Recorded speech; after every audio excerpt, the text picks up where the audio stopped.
Corrupt cops are everywhere. But do you know what happens when 200 IQ lawyers obliterate corrupt cops? I will talk to him in a minute. Get in your car now! Tell him, take it. No, you do not touch me. I don't have to, by law. You I are have the failing. Fifth Amendment right. You are failing to identify yourself. No, I want the attempted murder charge. You want this? Yeah. After watching these altercations, let us know in the comments how you would have handled these situations differently. Now let's start with the first story. It was a chaotic scene on the highway. Cars were strewn across the lanes, a result of a collision that had just occurred. Amidst the chaos, a group of people gathered, trying to make sense of what had happened and figure out the next steps. Yeah, the key's stuck. Okay. It's broken. Are you gonna, well, so you think he's gonna be taken to the scene or will he just? Are you? I'm not, no, I'm on the phone with his father. Dad, it's my dad. But How many cars are involved right now? Not mine, that's mine. All right, we need to get that off the road. All right, can we get that into the parking lot? But yeah. We'll take care of him, man. Paramedics coming 2 seconds. I'm just trying to tell his father. So, Okay, well, we're in the middle of the highway, right? Okay. So, All right, can you move your car, please? Thank you. My man, is your car drivable? Yes. All right, we're gonna get it off to the side of the road. All right. All I'm saying is I can leave. I just want to tell his father. You don't have to leave. Just No, I move your want to car. leave. I just want you to tell me. Are you okay? Yeah, I'm All right, okay. let's have a seat right over here, man. I'm an attorney, she proclaims, but his credentials do little to sway the officers who are trying to clear the scene and attend to the injured. Is that your mom? No. No. You want to talk to his father here? Why don't you talk to his father? I'm working. Can you please go sit in your car? You have nothing to do with His this scene. father, I he's understand. a minor. I'm an attorney because he's a minor. You need to tell me, is he going to be here? I don't need to or tell is- you anything. I'm going to arrest you in a second if you don't get in your car. Do Oh, you you're understand me? kidding me. I'm not kidding you. You are kidding You are me. impeding an investigation right now, and you're really bothering me. Which I Go tell sit his in your father. car. As emotions run high, the situation escalates further. The woman refuses to comply with instructions, leading to a scuffle with the officers. What I will should talk tell to him his in a father? minute. Get in your car now. Tell him, take it. No, you do not touch me. Oh my God, stop. What are you doing? Oh my God, What stop are you doing? it. Are you kidding me? Knock it off. You will be. Knock it off. No, get your hands off me Knock right now. it off. Get your hands off me. All right. Yes. Tell him to get his hands off Yes, me. I do. Tell him to get his hands off me right now. Oh my God, are you fucking Stop. kidding? Stop. No, I'm not stopping. Are you fucking kidding me, right?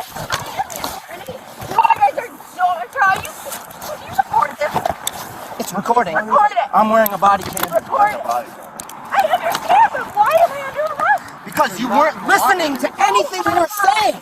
Oh my God, you're not listening to your father or something. Oh my God. Look, okay, I will come down. Can you please? Take a breather. No, you relax. take a breather. I'm fine. Like, I'm being right now. Can you just let me I'm not move my being here at arms? all. I just moved my arm so it doesn't hurt. I'm sorry. How about you stop resisting? And you let us put you in handcuffs. My shoulder is dislocated and you're making it worse. Well, rescue Can I team will get please? you. Just, oh my God. Sit up. Can you please call Bob Barber? Sit up. Call Bob Barber right now. Who's that? So ridiculous. I cannot even believe this. And Oh my let's go God. put her in my car. I just wanted to know. I could tell his father if he's going to the hospital. I'm not even involved in this. I can't believe this. That was our point the whole time. I cannot believe this. Eventually, the situation begins to stabilize. Emergency responders arrive to attend to the injured, and the chaos begins to recede. But the memory of the tumultuous scene lingers, a reminder of the fragility of life and the unpredictable nature of accidents on the highway. Oklahoma neighborhood, where Kenneth Grant, an insurance adjuster, sits parked outside a house on Summer Valley Road in Blanchard, Oklahoma. He's there to inspect the home's roof, waiting for assistance. Suddenly, Officer Haynes of the Blanchard Police Department approaches. How's it going, man? You live over here, or what's we doing over here? I've had a couple people call in on you. Okay. Am I doing something illegal? Well, no, they're just calling on you saying that they don't recognize a truck in the area. See, My duty to check and see if you live over here or what's going on. live over here. I'm here for a purpose. Okay. That's it. All right. You working? You see you got a ladder in the back. You working somewhere? Yes. Yes, sir. Mr. Grant, perplexed by the sudden attention, calmly explains his purpose, only to find himself under suspicion. But Mr. Grant, aware of his rights, questions the need for identification, sparking a conversation on reasonable suspicion. You got a driver's license on you just so I can identify you? Have I done something illegal? Well, I like to identify you, just know who I'm dealing with, make sure. Fourth Amendment right not to show that to me. Well, if I'm making contact with you for a reasonable suspicion call like I am right now, Being suspicious is a misdemeanor or felony. well, tell me, like, if I don't know if you belong over here. You said you don't, so I don't know if someone over here's got a VPO or something against you, and if you got your ID Did or I say something. I didn't belong over here? You said you had purpose. I don't live over here. Okay. Okay. I do belong Okay. here. All right. So that's as far as I'm willing to take it. Do you have a date of birth then? Because I have to run it with a name and date of birth. I'm not going to answer that question. So you're telling me how I should do my job, but yet you're not allowing me to do my job. I'm standing up for my rights. And I understand that, like I Okay, said. I haven't done but anything wrong. I'm doing my job, Okay, conducting an investigation. I haven't committed a crime. I'm sitting here in front of a house, which is perfectly legal. You understand that by not identifying yourself appropriately as requested by the officer is illegal. It's Okay. obstruction. That's a secondary charge. Okay, I have to be, for you to ID me in the state of Oklahoma, okay, I have to be suspected of committing a crime, about to commit a crime. Well, you are committing a crime. You're trespassing. That's your Shut up.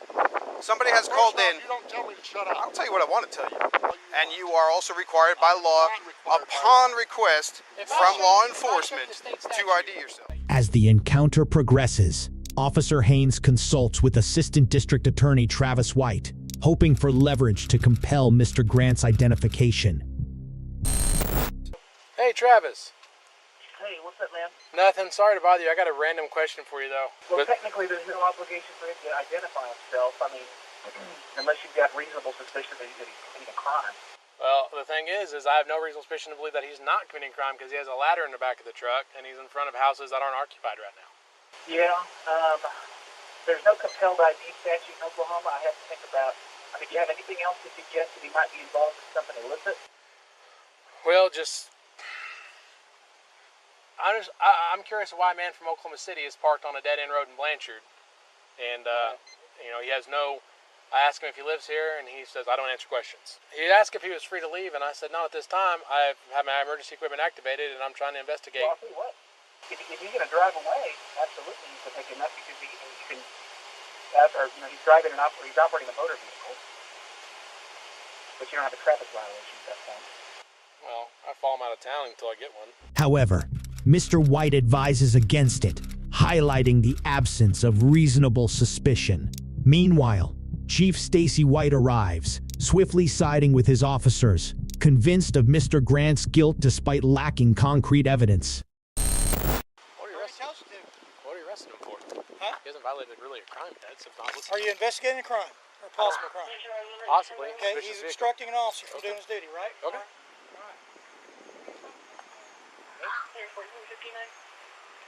Said you're meeting somebody here in a few minutes? Officers have a legal right to make contact with you based on a call.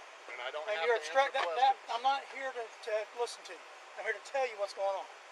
Okay? I don't care if you record me. This whole interaction We I are don't ours care. are being recorded Okay, too. you're obstructing an officer from doing his duty. So now you're under arrest, unless you want to cooperate.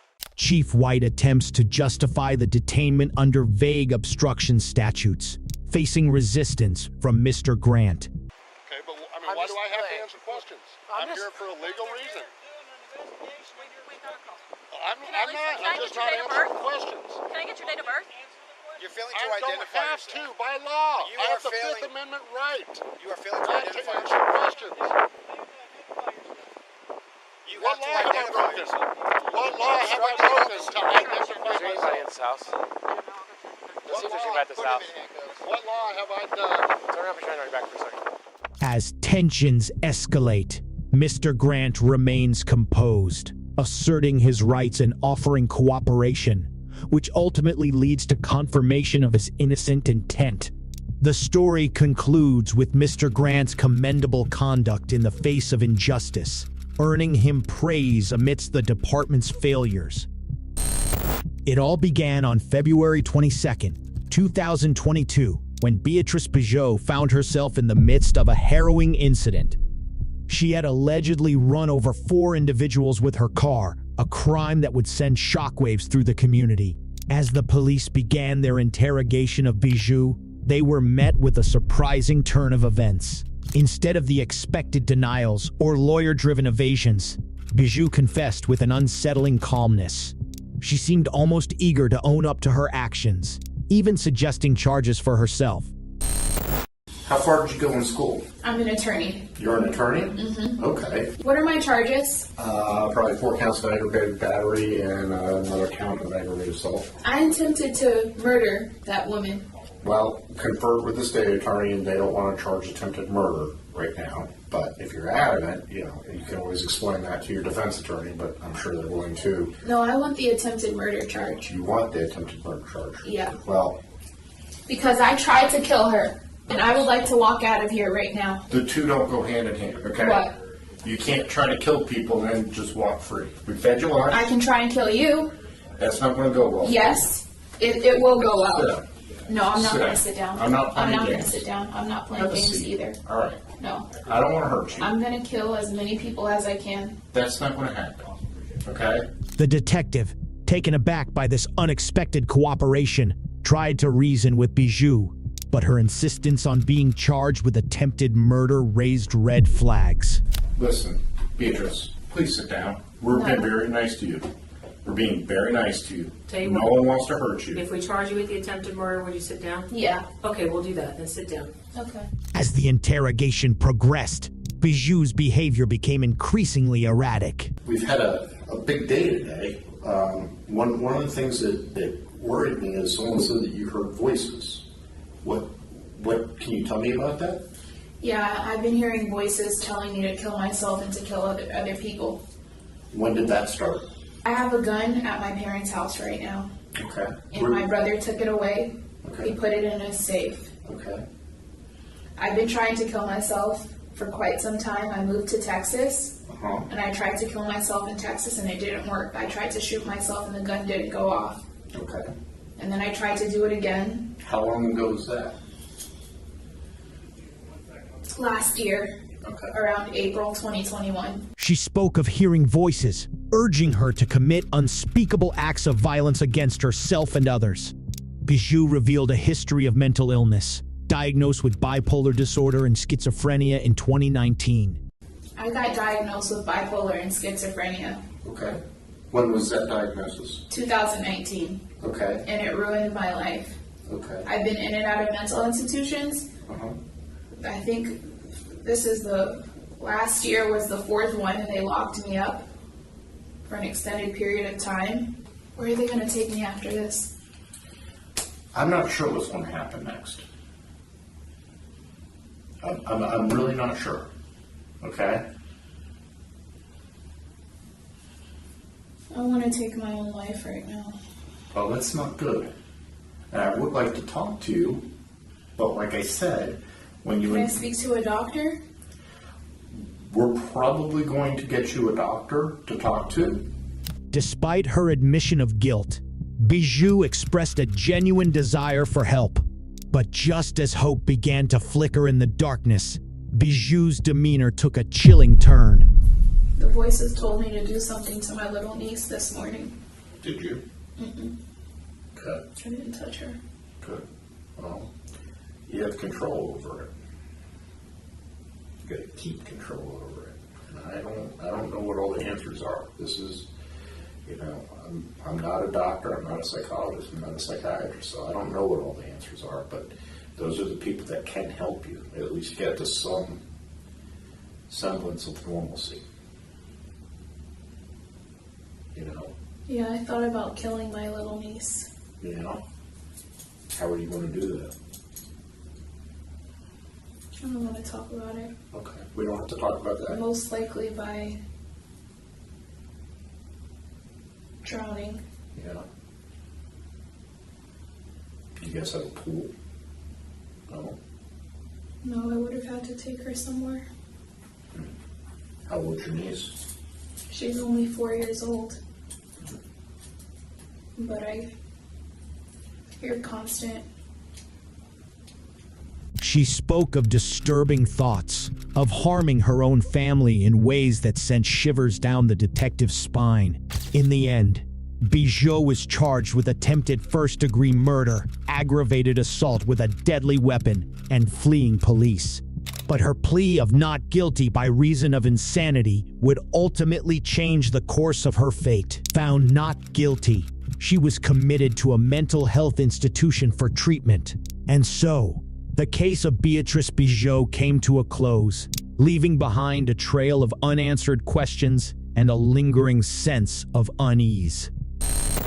In the hallowed halls of justice, where truth and deceit often dance a delicate tango, one lawyer found himself in a fierce battle.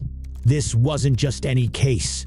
It was a DUI charge, and the stakes were high. The accused had decided to fight tooth and nail against it, placing his trust in his defense attorney, Larry Foreman. As Foreman prepared to take on the case in court, the prosecution wasted no time in questioning an officer involved in the incident. Would you estimate how many DUI stops or investigations you've been a part of since being with Radcliffe? Approximately 25. Okay, just over the past year or so that Yes. you've been. All right. Now, did you have specialized training in DUI investigations? No. No. Okay. Just what they have at the DOC. At the academy, though? Yes, just Yes. the All right. 2 weeks of DUI training. Gotcha. That's what I was referring to. Officer Sutherland seemed oddly at ease, almost rehearsed in her responses. Officer Sutherland, did you, prior to your testimony, which began at approximately 3:10 p.m., have you had any conversation with the prosecutor? Excuse me. I can't see the witness. With each question, the defense attorney uncovered more layers of doubt. The officer's seemingly casual demeanor began to crack under the weight of Foreman's scrutiny. Sorry, can you say that one more time? Have you had any conversation with the prosecutor? Yes, I have had conversation, and he made it very clear that we are not to discuss anything that was happening in here. You responded to a call from dispatch, correct? Correct. And that location was 1204 West Lincoln Trail Boulevard. Yes. You are aware, based on what the dispatcher has told you, that this is the second complaint. Yes. And when you arrived at that location, how many police cruisers could you count? It was just mine and my lieutenant's SUV. Who else was in your vehicle? In my vehicle? Yes, ma'am. No one. Was there anyone else in Lieutenant McLeod's vehicle that you have seen? No, sir. So it was just you two, nobody else? I don't recall any other officers. As you approached the residence, were you by yourself? Yes, I went to the front door. Yes, sir. By yourself? Yes, sir. And that's standard procedure? My lieutenant went to the window. I approached the front door by myself. And yes, that is standard procedure. You normally don't have anyone accompanying you? It's a two-man call. My lieutenant went to a window, and I went to the front door. So two-man call, he went to one window, I went to the front door. And when you arrived, you testified that somebody came out. Yes. And they said that they're the resident who lives at that location. Yes, sir. And you said to them, what? I'm sorry. I don't think you actually said that. What was the conversation like? Verbatim, I don't remember verbatim the words. The gist. But when they opened up the door, I asked for the resident of the home. He came out. We spoke in the hallway. I explained to him, hey, you have got to have your guests calm down, quiet down. And then I explained to him about the city ordinance, referenced the noise complaints, and he went back inside and he told his friends they needed to go. As the officer stumbled over her own words, Foreman pressed on, relentless in his pursuit of truth. How many people did you see start to pour out of the place? Maybe 6 to 8 people, 6 to 10 people. And how many non-police cars were parked in the front of the apartment or the back, whatever you could see?